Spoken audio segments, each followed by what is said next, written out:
Bismillahirrahmanirrahim. Assalamualaikum warahmatullahi wabarakatuh. Selamat sejahtera and good morning, everyone. Welcome and thank you for participating in this webinar from the FPM Studio UITM. This knowledge sharing program is organized by the Communication Corporate Unit, Faculty of Information Management UITM. For your information, the objective of this program is to facilitate knowledge sharing sessions between the academicians of the faculty and the community at large.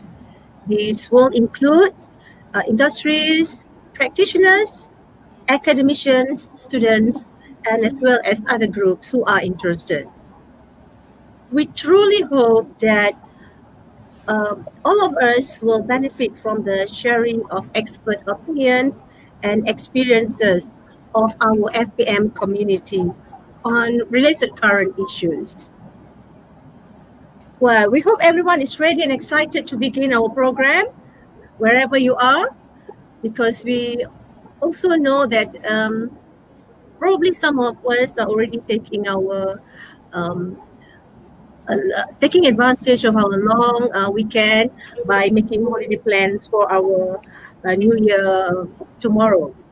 Okay, but before we start with our program, we would like to share our 2020 activities by flashing our 2020 montage.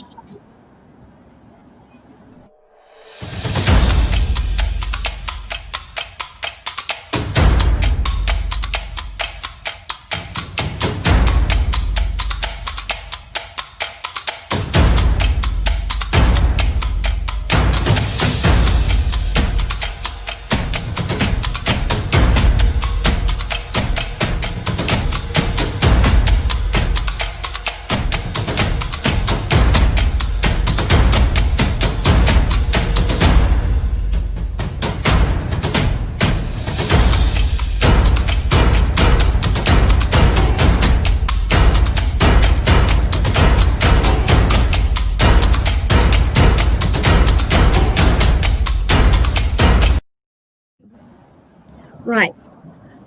So those are among our achievements for this year. Okay, so before we start with our program, we would like to remind all of you that the views shared in our today's program are solely of the personal opinion of the panel, and they do not in any other way represent the viewpoint of the university. Okay, so let us begin now. Our topic today is leveraging organizations' knowledge assets through communities of practice.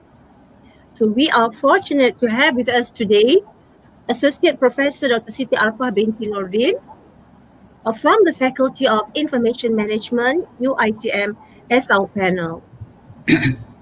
I would like to start by providing a background. Okay. Dr. Siti obtains her DBA in Knowledge Management from Newcastle, United Kingdom. She earned her MBA in Information Systems from Oklahoma, USA. Her Bachelor in Library Science honors from UITM. And her work experience, she currently serves as the head of the Quality and Strategic Planning in MassMed UITM. And prior to that, she was a Technical Information Executive in Standards and Industrial Research of Malaysia, that is IRIM, from 1989 to 1998. She was also a librarian in Rubber Research Institute of Malaysia from 1987 to 1989. Well, regarding her research interest, there are actually many areas of research interest of Dr. Siti, but among others, her research interests are in knowledge management, information and library management, organizational behavior, library and information marketing. So there are actually a few other research interests.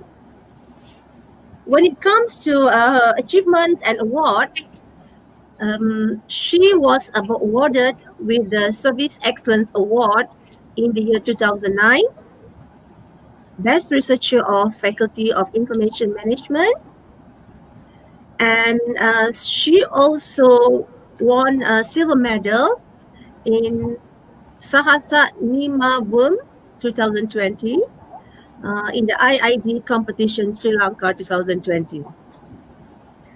And Dr. Siti also provided consultancies in various departments and agencies. So actually it's a long list, but we do not have all the time to go through all. So among others, she provided consultancies to the external academic as external academic advisor for UNICEL in the Faculty of Communication, Visual Art, and Computing. She's a panel committee for research. She's a panel committee for research for Majlis Agama Islam Selangor, and she was also a research consultant in the project penyelidikan keberkesanan projek rintis U Pustaka under KKMM. And she's also a team leader Malaysia for the Global Knowledge Survey, a research project initiated by University of Leeds, UK. Right. With that, we welcome Associate Professor Dr. Siti Arpa binti Nordin to give a talk to us. Welcome, Dr. Siti. Okay, thank you very much, Dr. Halida. Okay, Assalamualaikum and a very good morning to all who are here today to my sharing session on leveraging knowledge assets through communities of practice. Okay,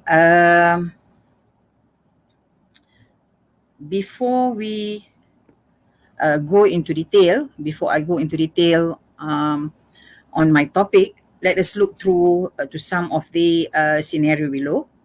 Okay. In 2019, the total spending on employee training globally reached up to 370.3 billion. Okay, this is globally training spending. And the main objective for employee sending staff for training is, of course, to enhance their competencies, which is to enhance their skills, expertise, their ability through all kinds of learning methods, from face-to-face, or through instructor-led training. And of course, now we are talking about online courses as well. And with all these trainings, there should be a pool of knowledge asset in an organization.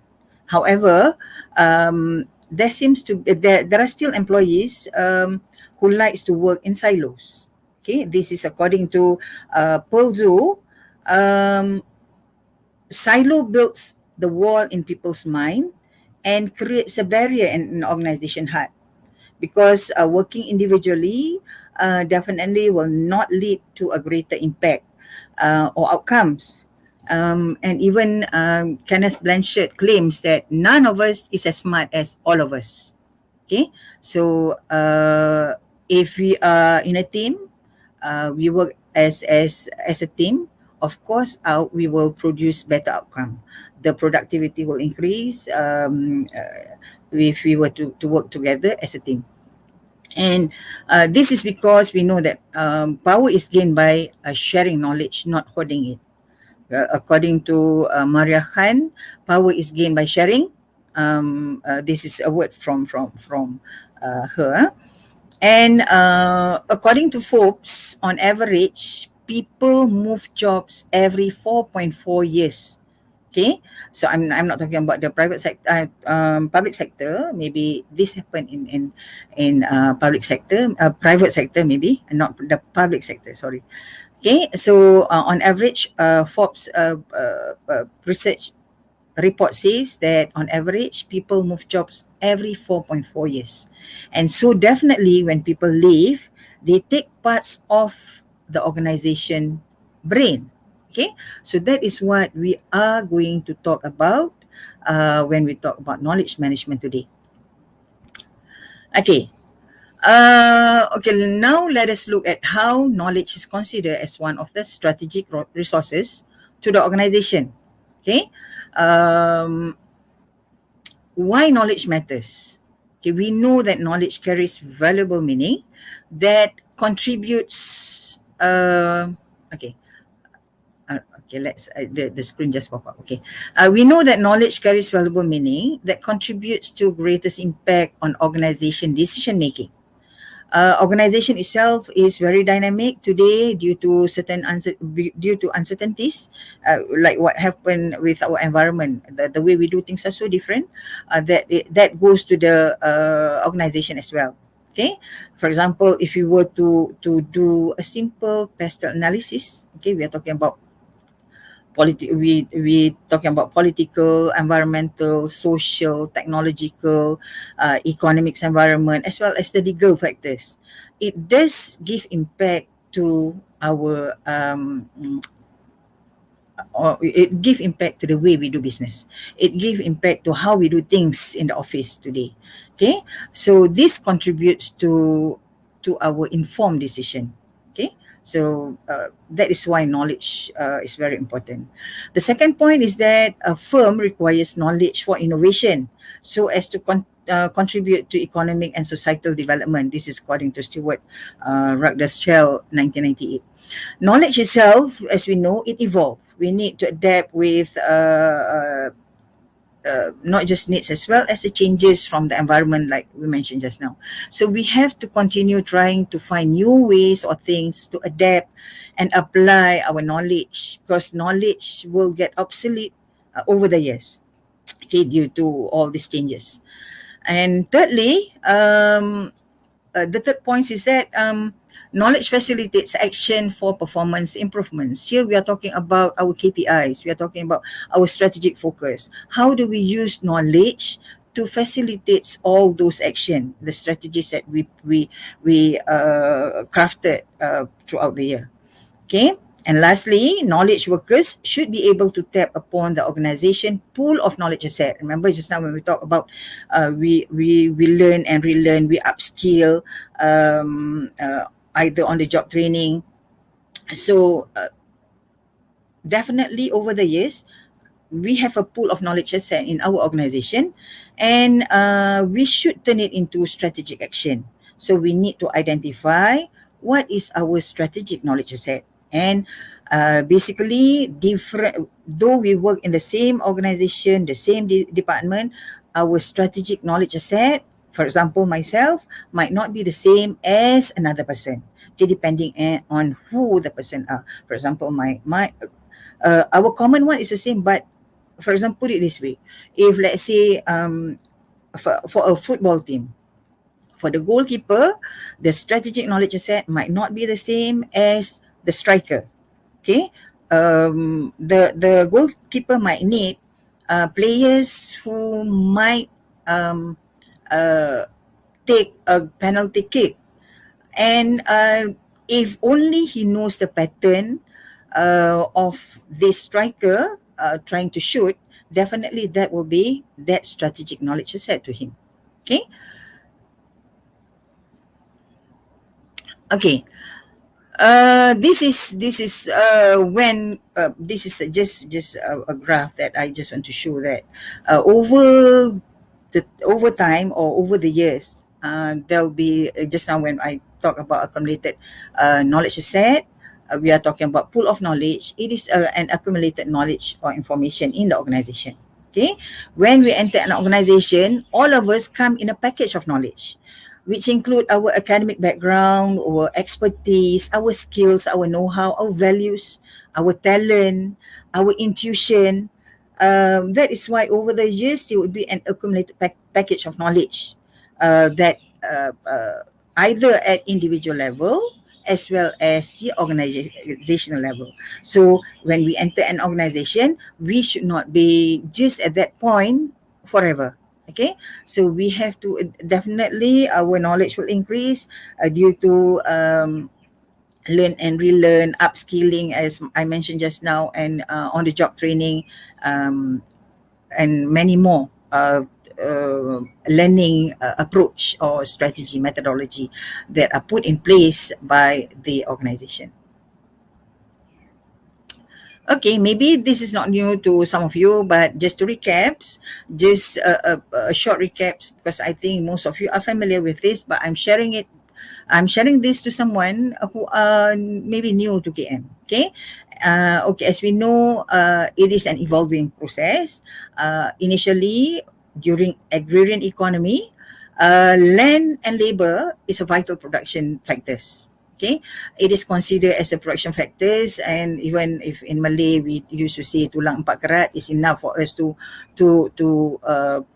produce crops and everything. Yeah. But later, during industrial-based economy, physical resources such as land, equipment, financial and human resources are the production factors that influence the performance and wealth to generate as wealth generation to the firm. Then later on, it moves to the knowledge-based economy. How knowledge-based economy is that knowledge is considered as a driving force for current economic transformation. I still remember when I worked at Sirim Berhad.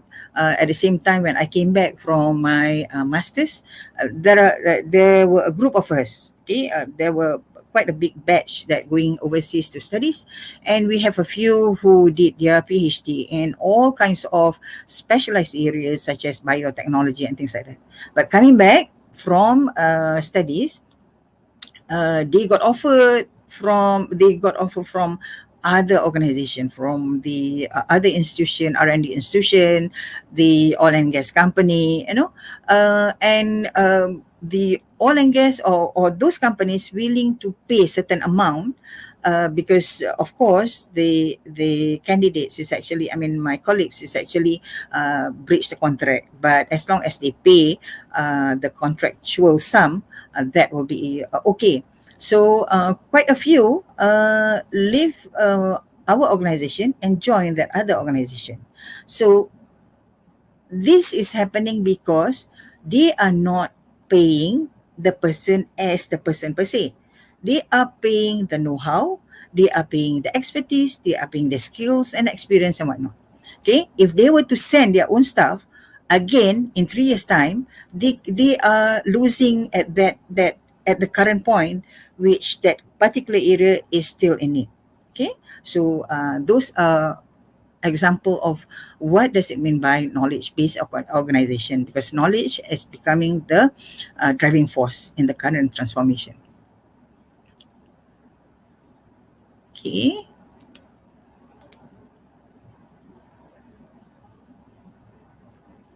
Okay. To support the knowledge-based economy, it has to be supported by it has to be driven by the knowledge-based organization. And it has to be a paradigm shift in embracing knowledge-driven organization within the work culture, which means organization will need to understand the fundamental entity is knowledge, okay? And there's a need for them to understand the theory, the concept, and also the principle clearly before adopting it, okay? So I can see that some organization, especially some libraries, they tend to change the name of their libraries to become a knowledge center. Okay, no doubt they are dealing with information and knowledge. Okay, but if you are doing the same thing over the years, managing information, so you are not managing the knowledge yet. Okay, it is still the explicit information that you are dealing with. Okay, so you have to go beyond that by managing the tacit knowledge asset as well. Okay, and with that, there is a demand for knowledge-based competencies in the workplace as to plan, organize, control, and lead the firms to achieve the corporate goals. And according to one management professor, Dr. Hiroyuki Itami, the real competitive advantage comes from the visible, not from the visible asset, but it comes from the invisible asset. And of course, the invisible asset includes the knowledge, reputations, and whatnot. Okay, that is why around the world, either at regional level or international level, we can see there are competitions and winners being being awarded as a make enterprise. Makes here is most admired knowledge enterprise. So every year, this company will take parts. They have certain framework, they have certain categories. Then they will compete with that. And I'm giving some example in 2017 how these companies, and basically most of the time, there are these are few companies who really become the finalists. And now we have Schlumberger, Airbus, Accenture, which is very common.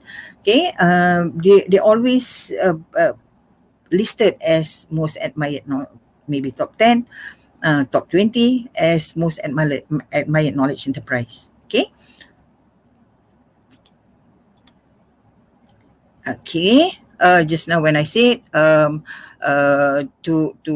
work in a K economy, it has to be driven by a knowledge-based organization, and as a knowledge organization, in order for us to survive, to be able to survive in the K economy, it has to be supported. Also, it goes down to the K workers. And who are the K workers? Okay, the key workers can be workers who uses expert judgment and tacit knowledge more than muscular efforts, or routine action to perform his or her work. Okay, for example, maybe it includes those doctors, engineers, pilot, and so on. Okay, and or it can be anyone in the organization where their job includes uh, converting data into actionable information. As we know that there are abundance of data information or knowledge not being captured, not being stored or utilized appropriately. Okay. Today, with big data analytics capabilities, it allows organization to process and integrate large and diverse amounts of data, which is last time not being noticed or not being uh, capitalize, and transform it into a common and familiar format so that businesses and also managers can make informed strategic decision from that. Okay, through some predictive analysis and whatnot. Okay, it can also become these are people. In order to do that, this will involve those who are highly trained in specific areas. They have the capabilities in doing such. Yeah. Okay. When we talk about the another group is a specialized group who are trained with certain backgrounds. We are talking about surgeons, lawyers, or for maybe I remember there were one student who studied knowledge management last time. Uh, she did our master's program. While studying during her second semester, then she realized that something need to be done at the office. Okay, the person is in charge of servers for the past 30 years. Okay, and she thought that she need to do something, because if the person leave the organization, what will happen? There were no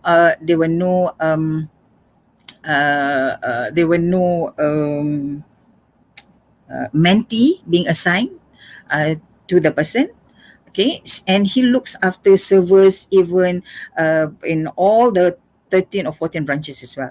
Okay, so she came back and she talked to the boss, and the boss said, okay, let's do our small KM initiatives. So what she did was she do a scenario capturing, because the person has at that time about 1.5 years to go. So she assigned one person to attach to the technician, and every time when the server has problem, they do scenario capturing. Okay, so that goes to the, when we talk about this, a specialized person, or even a simple roti canai maker. Okay, the person who make roti canai, who teba roti canai, it cannot be easily learned within a day. It need practice, So when I talk about all these specialists, those who have specialist background, we are not talking about those people at the higher level alone, but also people at the very bottom. Okay, because one person who are in charge of maybe they know that something through their experience. For example, uh, those who are um, exposed to, who used to apa, nelayan kita, fishermen, if they go to the sea, they know just by looking at the sky, whether they should proceed or not. Those are the things. Those involve intuition. Those involve tacit knowledge. Okay. Next are those who are in the organization where the job involve converting data from intangible factors such as feelings and ideas into a meaningful knowledge. These will be those who capture and convert knowledge, such as maybe we use certain tools such as storytelling, mentoring, and also apprenticeship in order for us to capture the tacit knowledge. Okay. Okay. Okay. The definition of knowledge, if I were to use, I love to use this one, the Davenport and Prusek 1999. Let's look at the definition here. Knowledge is a fluid mix of framed experience. Okay, somehow our knowledge, God created our knowledge with an amazing power. We put everything there: our experience, our values, our contextual information, our expert insights, our grounded intuition. Those are all here, up here in our mind, and it is fluids, and it is, however, it is framed. Okay. um, and um, and it provides an environment and framework for evaluating and incorporating new experiences and information, and it originates and is applied in the minds of the knower. Okay, so with our values, with our knowledge, and when we see new things, when we read new knowledge, we will incorporate and evaluate that, and we might be coming out with a new version of knowledge. Okay, new insights and whatnot. Okay, the issue here is how do we manage knowledge, especially the intangible ones. Okay. Okay. Uh, it seems that very often organizations' valuable knowledge asset is not noticed, not properly stored and utilized. Okay. And until knowledge is lost, when employees leave the organization for whatever reason, which we call it knowledge walkout phenomenon. Therefore, to strategically manage our organization knowledge assets, a structured knowledge management approach or initiative need to be adopted. And when I say this, I'm talking about a structured approach. It has to be embedded in the organization, where we are not saying that before KM comes into picture, organization is not practicing any kind of knowledge sharing or knowledge retention or knowledge creation. But with KM, we are trying to make it formalized in the organization in terms of having certain kind of policy objectives and as well as strategies. Okay. So what is knowledge management? So I just go through with you here. Knowledge management is about capitalizing organizational strategic knowledge asset. Again, I love to use the word strategic knowledge asset. As I said, everybody has different strategic asset. A different department have their own strategic asset. Like the one that I give examples just now. We want to capitalize our strategic knowledge asset for better job performance through a structured approach of managing knowledge activities. So the keywords is we would like to have a structured approach. It is about developing the value of knowledge continuously and moving the knowledge throughout the organization so it can be used to improve our performance. So we are trying to unify the knowledge so that many can get advantage out of it.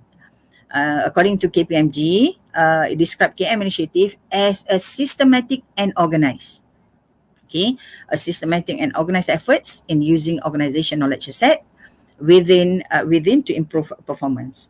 While Rich and Lindsay in 2006 elaborates that as a starting point, there must be a clearly communicated KM policy and outcomes, followed by strategies to achieve the outcomes. Okay, so if you want to adopt knowledge management, we have to have a proper objective. Because either is it about creating key repositories, or is it about supporting knowledge accessibility and transfer, or we want to support knowledge environment or culture. Okay, if you were to create knowledge repositories, we treat our knowledge as an entity. We transform and codify, or we document the knowledge into a knowledge system for easy retrieval. So, for example, we want to put our memo reports, market research, sales presentation, and now we are talking about, when we talk about open science in the higher education institution, we are talking about research data. We want to put that in our repositories. Okay, or are we supporting a knowledge accessibility and transfer? And this involves the knowledge or experts network, or we call it knowledge mapping. Okay, here we utilize KM tools such as K sharing and transfer by producing a yellow pages, pocket guides to expertise, and many more. That is why for us lecturers or researchers, it is very important for us to update our profile on the web. This is very important because this is where prospective researchers or prospective research collaborators, as well as students, would see our credentials. Okay, it is through this so-called guides to experts, which is our profile in our staff directory. We have all the listing there. So as lecturers, it is advisable for us to update our profile there. Okay, another objective, maybe we want to support knowledge environment or culture. At this point, what we want to do is we want to build awareness. We want to inculcate cultural receptivity. We evaluate and value our knowledge asset. We focus on the knowledge contribution. Okay, maybe like putting it in the appraisal system, just a small marks on there. Okay, maybe. Okay, because some organization are doing that. Okay. Okay, if you look at the KM framework or KM cycle, it involves activities like key identification, key generation, key sharing and transfer, and whatnot. But today, I'm only sharing a few with you. The first one is key generation. It is about generating knowledge through, it's about acquiring it from outside or develop it within our inside capacity. When we talk about knowledge generation, it does not have to be newly created. Okay, as long as it is new to the organization. We don't have to, because we are talking about innovation. We try to avoid reinventing the wheel. Okay, so that is where it doesn't have to be newly created. We can look at we can adopt and adapt public domain information and knowledge. We can do benchmarking by looking at best practices.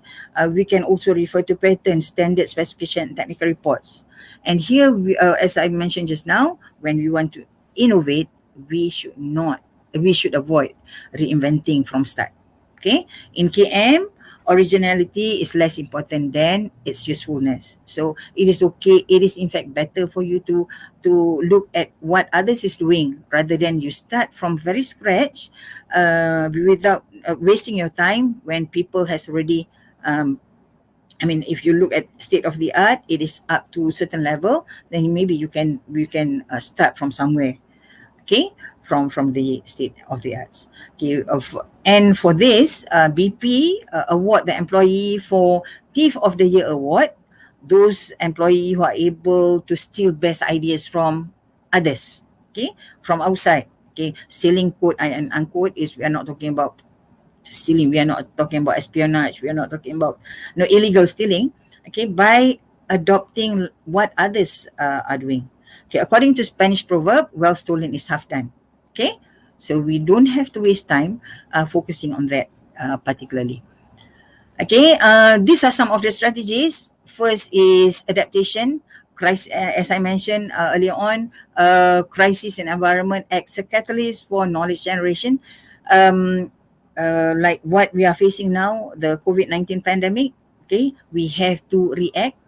Okay, it is either we adapt or we die because business is dynamic. So leaving us with no choice but to adapt and to advance.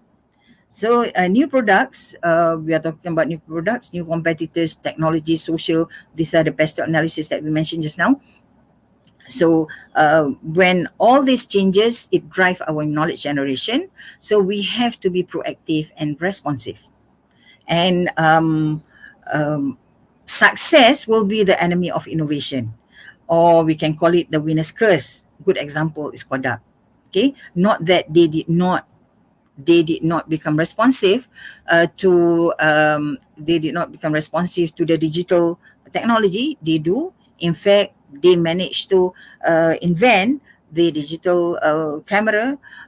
They were at times was at the top there, but they did not focus it enough.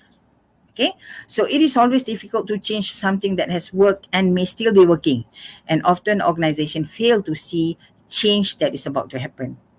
Okay, the next one is dedicated resources, where specifically establishing a units or groups to generate knowledge. For example, having the R&D department. We set up our center for business innovation. So this is a specific functional unit being set up in organization, and it's being set up there to particularly focus on the R&D work if it is about an R&D department. And this approach is to allow new ideas transfer easily by separating these departments. So they have freedom to explore new ideas. Okay. The third is strategy. The third strategy is fusion. Okay, this is a strategy where we intentionally combine people with different skills. We are talking about having people with different ideas, values to generate creative solution, or in order for us to run certain tasks or to have solution for certain problem. It is purposely introduce complexity to create new synergy or joint answers. Okay, it promote cognitive diversity, and also definitely it will lead to creative vibration. Okay, because innovation occurs at the boundaries between mindsets. Okay, just now we go back to working together is better than working alone. Okay, this is also happening in our R&D in our higher education institution. As researchers, we are being encouraged to do cross-disciplinary research, transdisciplinary. If I may recall from my first slide just now, none of us is as smart as all of us. Okay. In next is knowledge sharing and transfer. We all know that knowledge is being transferred whether or not we manage the process. Okay, but why do I put here sharing and transfer separately? Because you need to share the knowledge first before it can be transferred. Okay, knowledge transfer will happen. Knowledge transfer will happen if only you share the knowledge. But if you share your content, for example, you share content, you have your personal blogs, maybe you share your content at YouTube, but no one is referring or interested to look at it, it is not being transferred. Okay, so but it depends to how you want to construct your OD, operational definition. If you, for example, for students when they write papers and whatnot, you get a proper definition. Okay, so we transfer knowledge because we know that it abounds in the organization, but its existence does not guarantee its use. Okay, and some more because knowledge is the prerogative of the knower. Okay, it is up to the knowledge knower whether they want to share it or not. That is why knowledge management implies formalizing transfer of knowledge in organization. But there are also issues to consider because tacit and ambiguous knowledge especially is very difficult to transfer. We are talking about from the resources, from the source of knowledge to other parts of the organization. We are talking about very tacit knowledge, or we are talking about a very if from the sciences to the social sciences, from the researchers to the layman. Okay, so those are issues to consider as well. Okay. Okay, so just now again, this is what happened actually when we transfer knowledge. We transmit or we share our knowledge, and the recipients receive and absorb it. So basically, it involves two actions. One is the transmission. Secondly, it is the absorption. And yes, we send our knowledge, we transmit, then the recipient will receive, it will absorb it. What matters is actually making knowledge available is not transfer yet. Okay, only if it is absorbed, then it has been transferred. So the goal of knowledge transfer is to improve an organization ability to do things and to increase its value. So transmission plus absorption have no useful value if the knowledge does not lead to some change in behavior. It does not lead to some change in the way we behave or the way we think. Okay. Okay, next is, I'm going very fast because, okay, this is knowledge codification. Knowledge codification is about similarly converting knowledge into accessible and applicable formats. Okay, the aim is to put organization knowledge into a form that makes accessible to those who need it in the future. Okay, if you were to make it we want to make it organized, we want to make it explicit, portable, and easy to understand, because knowledge comes in various formats, especially the tacit ones. Okay. Okay, as simple as that. I take again the person who makes roti canai. How do we make it? How do we codify that knowledge? Those days when we don't have smartphones, how do we describe, put it in writing, the process of making roti canai? The recipe maybe yes, but especially the one that I mentioned just now, macam mana kita nak tiba roti canai tu, nak tiba roti canai. Okay, so that will be very very difficult. Okay, so it is very difficult to put 1, 2, 3 as one of the process. Okay, so how do we manage? How do we make the photographers teach us how to appreciate and capture good moments? Because we see that photographer, they are very good in that particular area. They have that artistic sense which we don't have. So knowledge which is tacit and complex, developed and accumulated by knower for a long period of time, is most difficult to reproduce as well as to codify. And we are talking about individual knowledge, skill, and expertise. We are talking about how to understand people's passion. So again, it is very difficult to codify that. Codifying the richest tacit knowledge in organization at times just limit us to locating someone with a knowledge pointing to the seeker to it. Okay, for example, just now that I mentioned, our staff directory, when they click on our name, so they have all the listings of our training, our research, our publications and whatnot. Those are example of trying to locate the researcher, to locate the research, someone who wants the knowledge to the knowledge owner. So that's the best sometimes you can do, because we cannot be able to let everybody we cannot represent. For example, UITM is sending our satellites to the space, and I definitely cannot talk about that, so I will refer it to someone else. So providing access to people with that tacit knowledge is more efficient than trying to capture and codify them electronically or on paper. Okay, So with all those, though this is from winter, if 1987, if I'm not mistaken.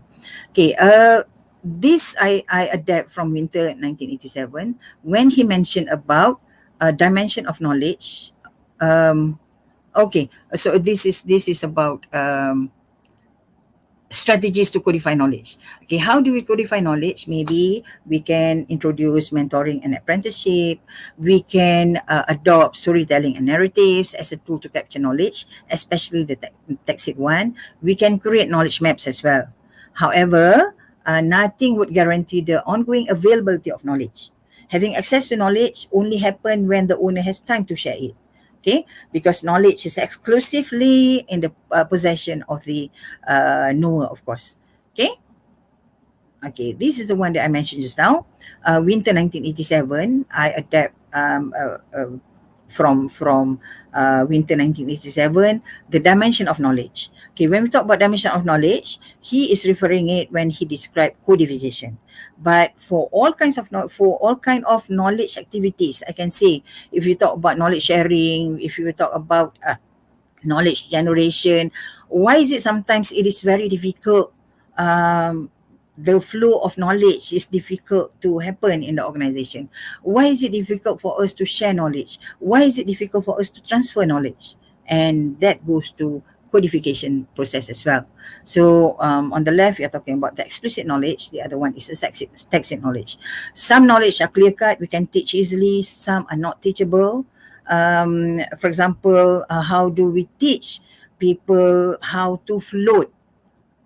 Okay, whoever can swim, teach your friend who doesn't know how to swim, teach them, okay, this is how you float. Okay, macam tidur je, but they will not believe you because they don't have how to teach them not to put away their fear of trying to float. Okay, again, some are utterable, some is unutterable. Some cannot. When you say utterable, it is speakable, it is expressible.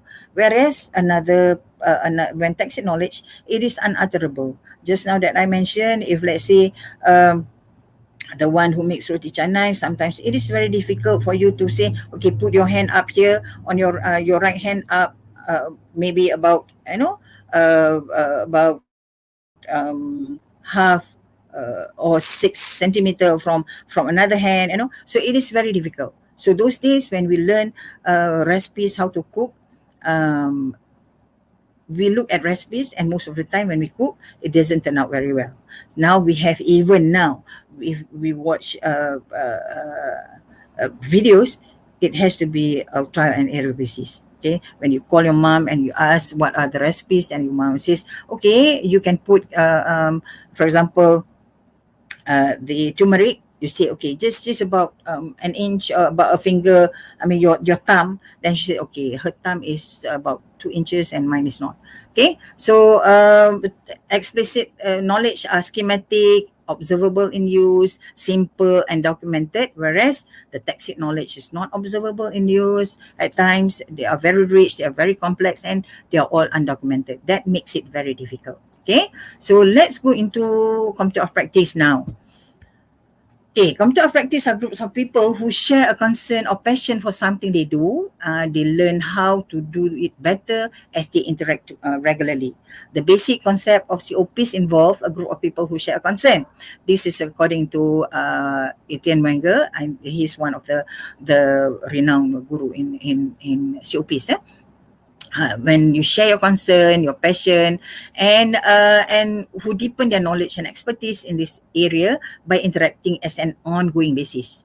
So a committee of practice is a network of individuals with common problems or interests who get together to explore ways of working, identify common solutions, and share good practices as well. Okay, so these are the elements of COPs. You must have domain. You must have a community, of course, because when you are talking about community of practice, you must have practice. Okay, what are domains? Domains are identity defined by shared domain of an interest. So you must have I know what is it. what knowledge that you want to share, you want to learn from one another.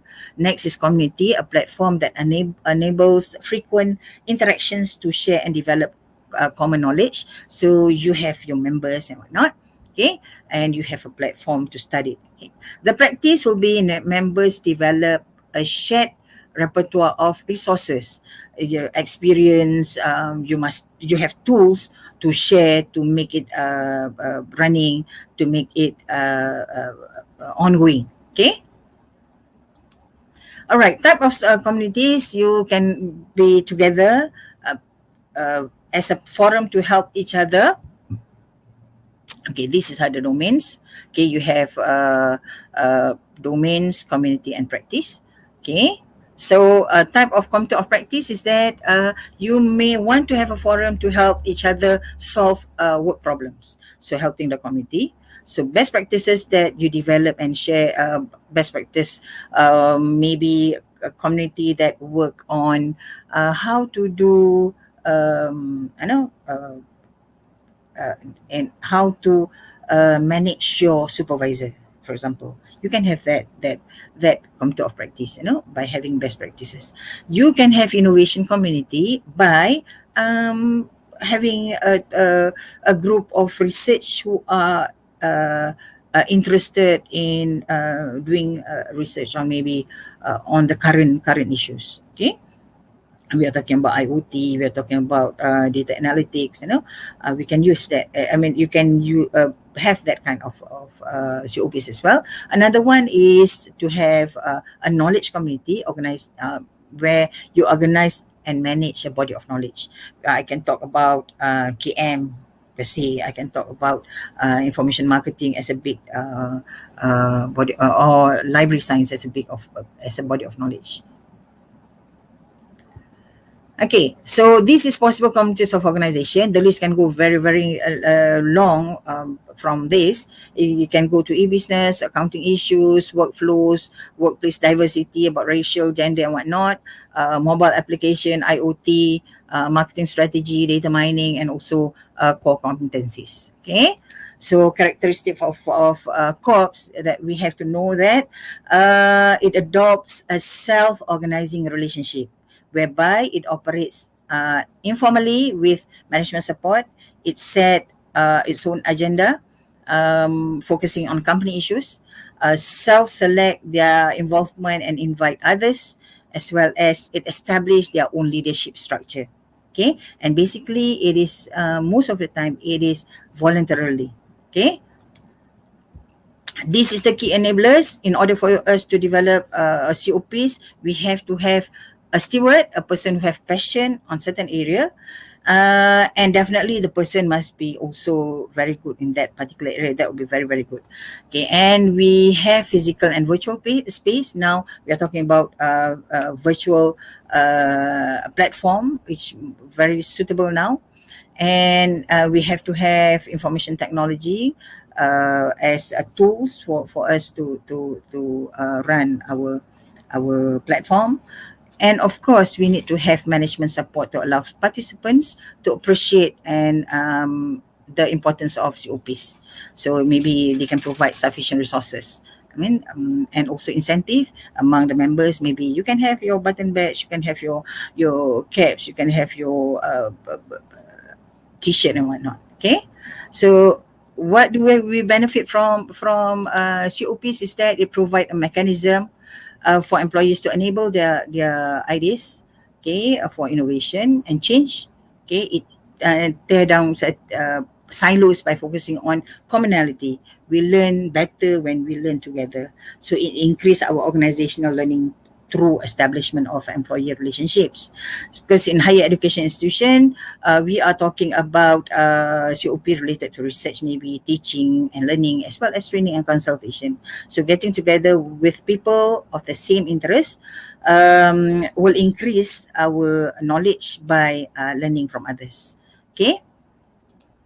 All right. We have corps on research supervision, maybe academic coaching and mentoring, like what UITM is trying to do now. Okay. All right. I think how do we nurture corps? We have to find opportunities around strong people, around strong needs. Okay, what is it that we want to have? The domain. Okay, invite passionate people and take their thoughts and launch the COP with socializing events. UITM is going to launch their academic mentor. Uh, I think in short and period of time, and also we can create results through activities and share stories. We need key activities that can sustain our enthusiasm towards the particular area. So basically, Excuse me, teamwork Dr. is Siti. yeah, I'm Excuse finishing now. Okay, right. Okay. All right. Teamwork is about teamwork. Teamwork makes the dream works. Okay. So having said that, all of us here today, we this is what we are. Okay. We have our explicit knowledge, but we can only show only this part of the knowledge. The explicit knowledge so much, and the tacit knowledge is beyond that. Okay. Having said that, I think I thank everybody for listening to my sharing session, and I pass it back to Dr. Halida. Thank you very much. Thank you very much, Dr. Siti, for the informative and inspiring talk. I believe many of us have gained some new knowledge from the talk, and that after listening to the talk, I believe all of us are more motivated to be more knowledgeable, and will try to seek more knowledge after this. Yeah. Okay. I would like to share um, some. I would like to highlight some points from the talk. Among others, Dr. Siti talks about why knowledge is important. Um, you know, to among others, why knowledge is important. It contributes to the organization's decision making. We need knowledge for innovation, and also we need knowledge to facilitate action for performance improvement. Dr. Siti also talked about knowledge-based economy, where we need knowledge workers that have knowledge-based competency. Okay, but these knowledge workers these knowledge workers um, use expert judgment and tacit knowledge more than muscular efforts or tulang empat kerat, as mentioned by Dr. Siti. And then Dr. Siti also talks about knowledge loss in organization, knowledge loss or knowledge walkout phenomenon. And she also talked about knowledge sharing and knowledge transfer, where we understand that knowledge sharing is just knowledge transmission, and knowledge transfer is more powerful than that, because knowledge transfer ensures that we have knowledge transmission plus knowledge absorption. So those are among the highlights that I managed to recap. Okay, I think we are running out of time, but for sure we have sometimes, or maybe one or two questions for the Titi to answer in our Q&A session. Okay, there's one question by Dr. Muhammad Hairunizam Zaini. Okay, the question reads, Dr. Siti, how significant a data scientist can play his roles in enhancing KM, particularly on leveraging knowledge assets? Can we have Dr. Siti to answer that question? Okay. Thank you very much. Okay, Dr. Karunizam. I think if you ask how significant a data scientist can play his role, he has a very significant role, definitely. But the thing is, whatever that we do, we have to be able to buy the top management uh, ideas into it. For people might ask also, is there any KM in UI at UITM? We do it at a very small scale level. So even as a data scientist, maybe you might be one. data scientists in the future. I think they would like to see a success stories. You can start very small by looking at the pain points. Okay. Again, when we talk about learning analytics, that I think you also know about that in higher education institution. If you can look into that particularly, and how this it influence UITM performance, how does it influence UITM strategic planning or decision, that will be good. So, but first you have to look at the, again, let's ask, what are you going to, when you are a data scientist, you would like to do all these predictive analytics and whatnot. But again, the bottom lines, start asking about what is the strategic knowledge asset first. Okay, we do not do something that is not required by our organization. Okay, data analytics, they can do wonders, but what are the strategic knowledge asset that we would like to put and table out to the top management? Okay, I think that is the most important, because I was called by one company last time in Bangi, and the director mentioned to me they have started knowledge management 3 years ago, but somehow they see that it doesn't go anywhere. Then I start to ask them, what is your strategic knowledge asset? They couldn't answer. Okay, even at that director level, so you have to do something which is of a very good use to the organization. Okay, start looking at, I mean, if I were to ask, and then if we were to ask ourselves, what is our strategic knowledge asset, we have difficulty in trying to relate that. So for example, if you leave the organization today, do you think that the company will, maybe remembers you 1 or 2 days, maybe? Okay, if only so and so is here to do this and that. So I think that is where the team, I think having a corps is very important. You can start with, in our context, we can start our RIG or even SIG. If you don't want to have RIG at our level, at the department level, or at faculty level, we can start our SIG first and do it actively, continuously, and people look at success stories. It is very difficult to make people understand what data scientists can do. It is very difficult to make them understand what are those data can support the decision making. Okay, thank you very much. Okay, thank Okay, you, thank you. Siti. Any more question? Okay, maybe one. Any more question? Okay, we don't have any question. I have one last question, Siti, for you. All right. Okay, Siti, at the beginning of your uh, session just now, you talk about how organizations are spending huge sum of money for employee training. They spend a lot of money on employee training. And you also talk about knowledge loss caused by, Okay.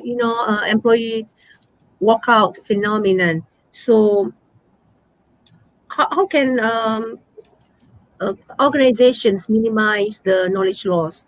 What strategies the organizations can take to minimize knowledge loss? Thank Okay. you. All right, thank you very much. Just now, I think I did address that in maybe it's not very detailed, which some of you might not be able to capture. I focus on knowledge generation, knowledge codification, as well as knowledge sharing. Okay, that is where in knowledge management, we have to also uh, knowledge management must be supported by knowledge management tools.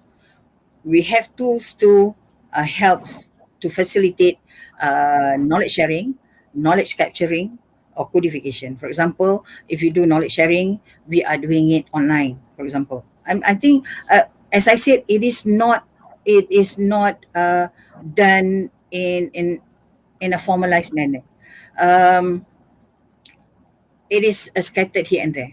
For example, we are doing it our if we were to present our papers, we went for conferences outside.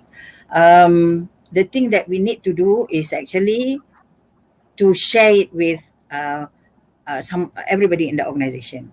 So the thing that we share, yes, we are sharing it to the rest, but the purpose is to make sure, I mean, the management is very clear, they want us to share, but we want to share, but how do we do it? We share it only at our own level, as long as we have enough people, but we can capture that by using technology. Now when we talk about knowledge sharing, okay, let's start a YouTube channel, start to post your sharing at what uh, our faculty is doing right now. So anybody comes from any training, not just you don't have to gather people like those last time having attendance and whatnot. So we can just post it and do it on YouTube. Anybody at any time, they can capture that. They can read that. For putting it on YouTube, you're not just sharing, but you're also capturing it. So for those who are not available to attend a face session, they can always use browse the or uh, watch on YouTube. So that is another way. We can have mentor and mentee program. We used to have last time. I remember when I start teaching, I have to tag along with my mentor for a year. Entering her teaching, entering her in class, do a co-teaching with her. I know those are also example of how mentor and mentee could help, as well as having an apprenticeship, as I said, how our servers expert who used to work for the past 30 years being able to we can capture their knowledge by doing some scenario capturing. So those are the things that being can be done. There are many more. Knowledge exchange, we are talking about after action reviews, even brainstorming can be formalized, and it has to be kept. The whatever transaction and documentations, it has to be kept properly in a proper manner so that it can be used and reused. Okay, thank you. Okay, thank you, Dr. Siti, for answering the question. Okay, I believe that now we have reached the end of our session. I hope that all of us have gained some new ideas, new knowledge from our knowledge sharing. And I would like to thank all the audience for participating in this program. And on behalf of the organizer, I would like to apologize for any shortcomings throughout the program. And with that, wabillahi taufiq wal hidayah. Wassalamualaikum warahmatullahi wabarakatuh. And thank you, everyone. Okay, thank you very much, Dr. Halida. Thank you.